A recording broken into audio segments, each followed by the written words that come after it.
Bismillahirrahmanirrahim. Assalamualaikum warahmatullahi wabarakatuh.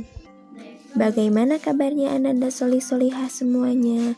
Alhamdulillah luar biasa, tetap semangat, tetap bertekad, tambah hafalan 30 juz, Allahu Akbar. Semoga Ananda Solih dan Solihah semuanya selalu ada dalam keadaan sehat walafiat. Amin. Hari ini Alhamdulillah kita sudah masuk ke subtema 2 tentang pertumbuhan dan perkembangan manusia. Hari ini kita akan mempelajari pembelajaran 1 dan pembelajaran 2. Nah, kita akan membahas tentang pertumbuhan dan perkembangan manusia, yaitu pada subtema 2 pembelajaran 1 dan 2.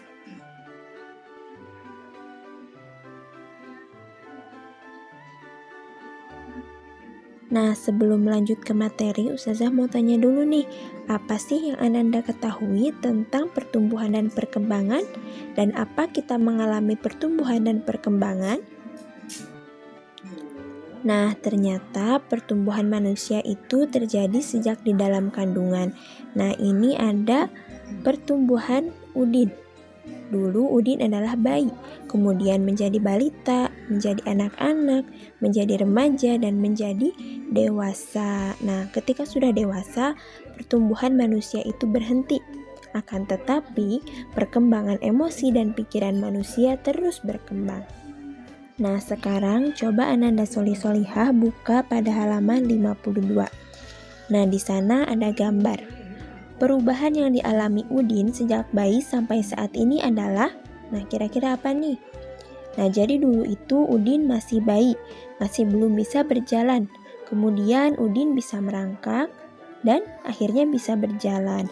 Jadi perubahan yang dialami Udin adalah, dahulu Udin tidak bisa berjalan karena masih bayi. Kemudian Udin bisa merangkak dan akhirnya Udin bisa berjalan. Selanjutnya coba perhatikan gambar kedua. Nah, di sana ada perubahan yang dialami Udin sejak bayi sampai saat ini adalah, nah kira-kira gambar kedua itu apa? Nah, jadi dulu Udin itu hanya bisa minum susu. Akan tetapi seiring berjalannya waktu terjadi perubahan sampai Udin bisa makan nasi. Ananda Solih-Solihah, selain bertambahnya tinggi dan berat badan, kekuatan tangan manusia juga mengalami perkembangan. Contohnya ada di halaman 54, di sini ada gambar Edo. Nah, dulu Edo itu kesulitan memegang botol susu. Nah, sampai akhirnya seiring Edo bertambah besar dan kuat, Edo dengan mudah dapat memegang tempat minum yang lebih berat dari botol susu. Kekuatan tangan dapat dilatih melalui kegiatan olahraga dan menari. Gerakan tari itu dibagi menjadi 2 macam, yaitu gerakan kuat dan lemah. Contoh gerakan kuat seperti mendorong meja dan contoh gerakan lemah seperti memegang kapas. Nah, ini ada beberapa contoh gerakan tari, ada di buku halaman 55 sampai 57. Nah, insya Allah gerakan-gerakan ini akan kita pelajari di pembelajaran 3. Nah, selanjutnya kita akan lanjut ke penjumlahan bilangan ribuan. Ada 2 teknik penjumlahan, yang pertama teknik tanpa menyimpan dan yang kedua teknik dengan menyimpan. Teknik yang pertama yaitu teknik menyimpan. Nah, contohnya adalah seperti ini.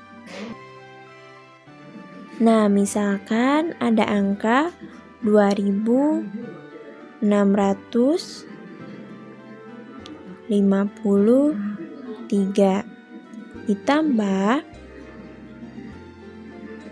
3302. Nah, ini kita tambah. Yang pertama 3 ditambah 2 sama dengan 5. Selanjutnya 5 tambah 0, 5. 6 tambah 3, 9. Nah, kemudian yang terakhir 2 ditambah 3 sama dengan 5. Jadi jawabannya adalah 5955. Selanjutnya adalah teknik menyimpan. Contohnya seperti ini. Contohnya, kita punya angka 1.200. Nah, kemudian ditambah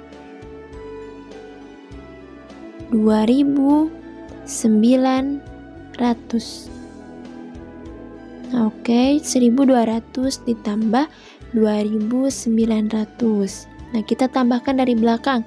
0 tambah 0, 0. 0 tambah 0, 0. 2 tambah 9. Nah, berapa? 2 tambah 9, 11. Kemudian tulisnya bagaimana?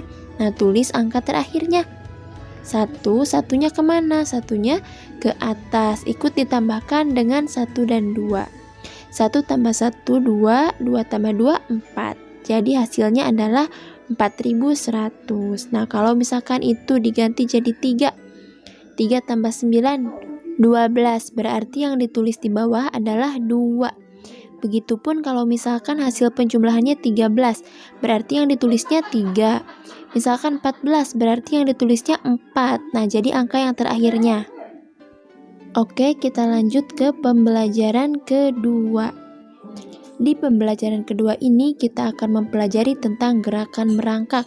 Sebelum kita melakukan gerakan merangkak, sebaiknya kita melakukan pemanasan terlebih dahulu agar tidak terjadi cedera otot.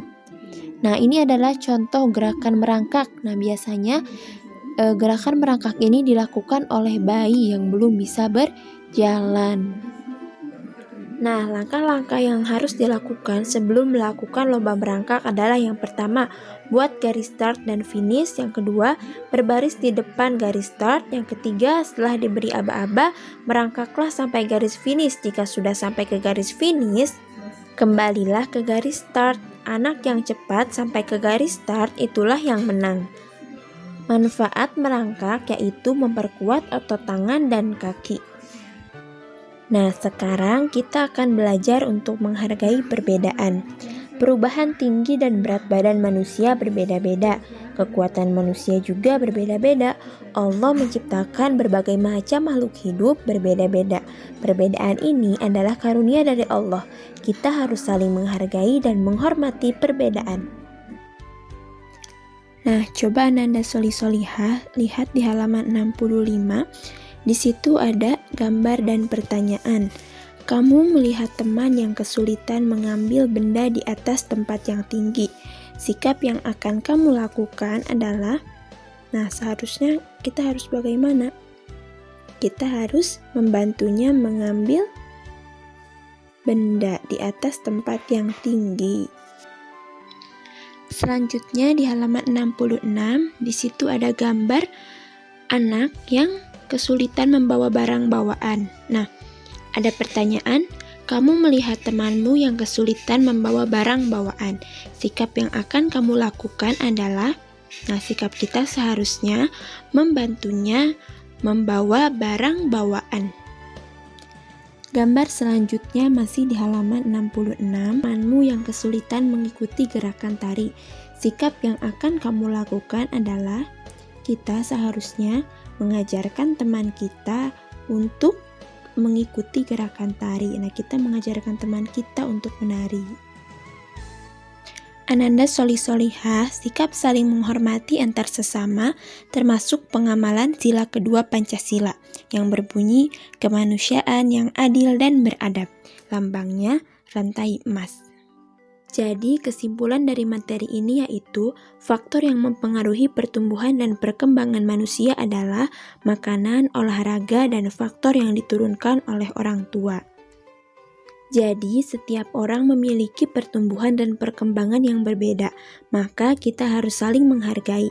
Sikap saling menghargai dan menghormati termasuk pengamalan sila kedua yang berbunyi kemanusiaan yang adil dan beradab. Simbol sila kedua adalah rantai emas. Alhamdulillah, materi hari ini sudah disampaikan. Nanti insya Allah Ustazah akan kirim tugas di grup ya, jangan lupa untuk dikerjakan. Terima kasih, tetap semangat. Wassalamualaikum warahmatullahi wabarakatuh.